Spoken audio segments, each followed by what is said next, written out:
Hello, I'm Nate Eaton with EastIdahoNews.com. Today we are joined by the Bonneville County Sheriff Paul Wilde. He has been sheriff since 2007 and he is running this year unopposed for another term. Sheriff, thank you so much for being here. Thank you, Nate. Why did you decide to run again? Well, part of it is because I don't feel like we've got everything done that we wanted to get done. So I want to finish that off. I'm still enjoying life. I'm enjoying the job. I have always liked coming to work. And this is very fulfilling for me. And so I thought 4 more years, we'll work with the guys, we'll make sure. I gave them their first vote.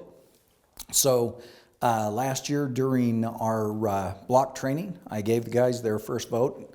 Told them, tell your supervisors whether we go another year or not. My wife and I had talked about it.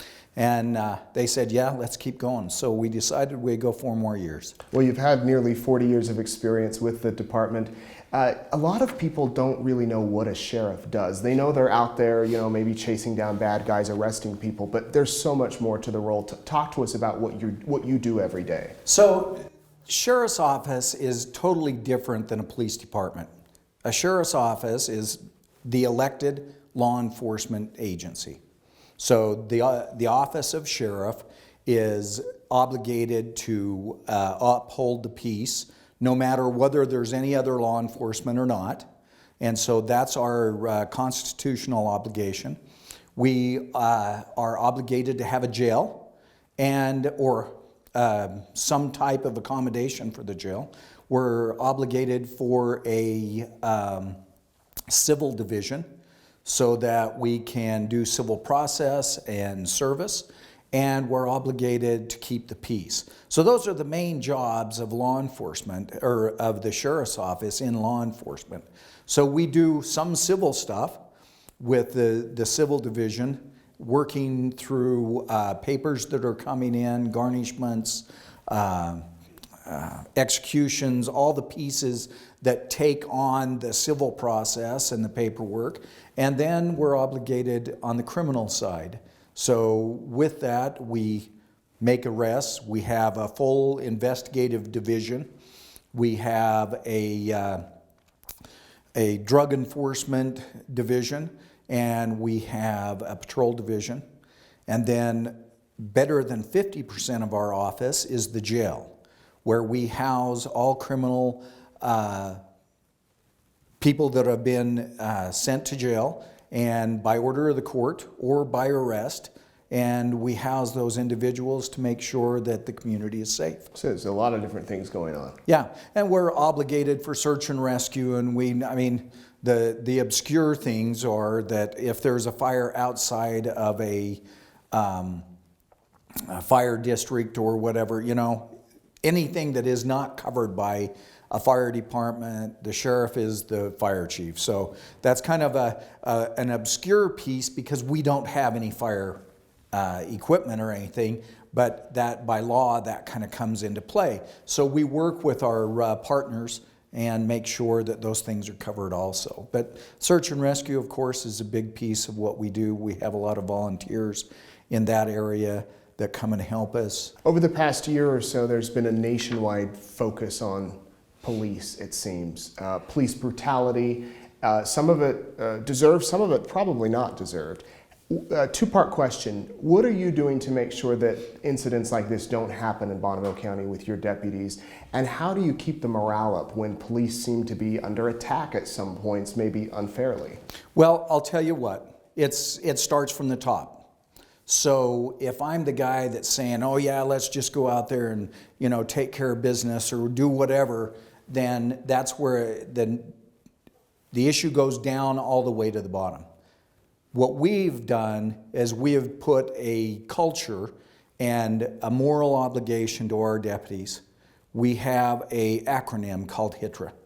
Very simply, it stands for honesty, integrity, trust, respect, and above all, accountability. And that goes to the community. We are accountable to the community. We are the sheriff's office. We are your sheriff's office. And with that, our obligation is to make sure that people are safe, make sure that the criminal element is taken care of, make sure the civil division is running smoothly, and make sure that we're accountable to the community in what we do. Every dime we spend, every action we take. Now, if somebody gets out of line, we take care of that. There is discipline up to and including termination. That is absolute. I don't pull punches. You're either in line doing the right work for the right reason, or you're out. And to keep morale up, it's difficult because there's a lot of negative things coming out there. But to be honest with you, we have good rapport with our community. The guys make it a point to talk to people. They make it a point to check with the businesses. They make it a point to talk with the neighborhoods. Doing the things that we're doing, being coaches on the kids' soccer team or the baseball team or the football team, being a part of the community and being out there and doing the right thing. Those are the things that build morale and make sure that we're a part of the community so that we're getting the feedback that we need. But above all, we're accountable. And I've stood on that ever since I came into law enforcement. If you do something wrong, you admit it. If you do it right, you admit it. But you make sure that you're being accountable for what you're doing. When we go out and we spend money, we're accountable for that. This is a business. And if you don't run counties like a business, then you get far under and you get in the red. The commissioners are very cautious about keeping us on a balanced budget. We make sure that we're talking to them and working closely with them as we spend money. As we work, we have our budget and we try to keep a good watch on that constantly. And with that, we have done a lot of good things. So we rent beds to the state of Idaho. We're one of the very few sheriff's office in the state of Idaho that has a contract with Idaho Department of Corrections. So we contract for 100 beds. That supplements the jail. We try to put that money and keep it building in savings so that we can do things. When we built the addition to the jail, the work release and medium security, when we got done, it was paid for. So we did that through savings and doing extra work, handling IDOC inmates and having those bed rental. When we get done with our field office that's going out by Ammon and Lincoln, that Ammon field office will be paid for.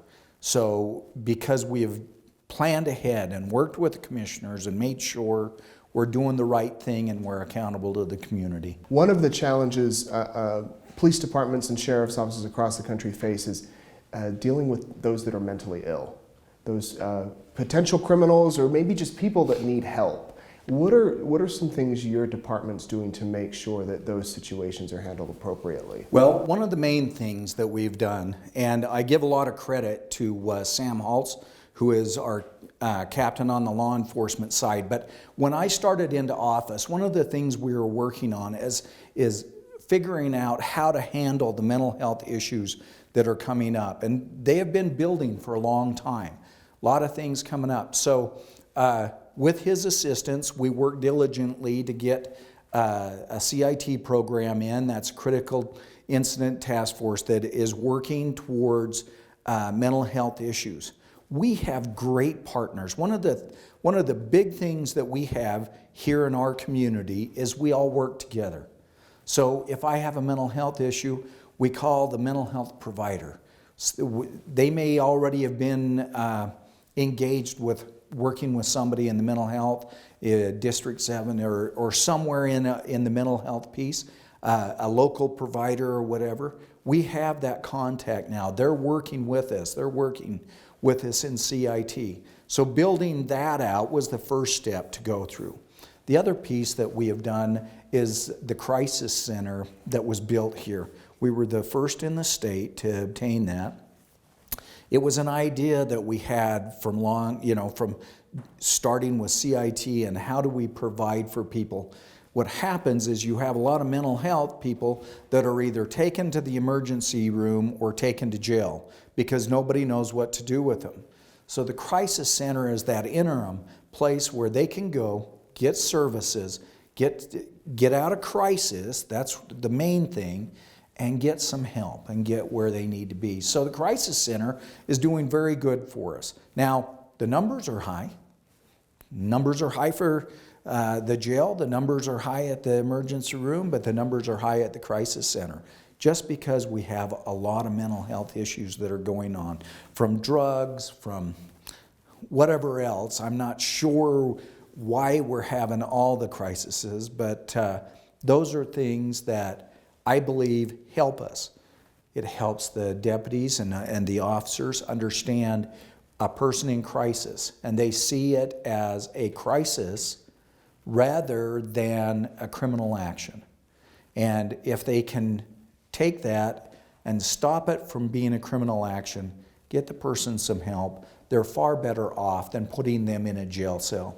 That's no place for anybody that's in crisis. So last question, what do you hope to accomplish over the next 4 years? You know, we've got a lot of stuff going. So mental health is a big issue, and we'll continue to work on that and make sure that we're figuring things out. So as we plan that, we're going to be looking at what are we going to have to do so that our community is prepared for whatever's coming. So right now, our special housing area at the jail is pretty full. We want to make sure that we meet our certifications. So we're looking at what's it going to take in the next 10 years if we have to build onto the jail to take care of those issues, and what type of housing areas are we going to need. So that's one of the projects that we're looking at. Another project that we're working towards is a new records management system.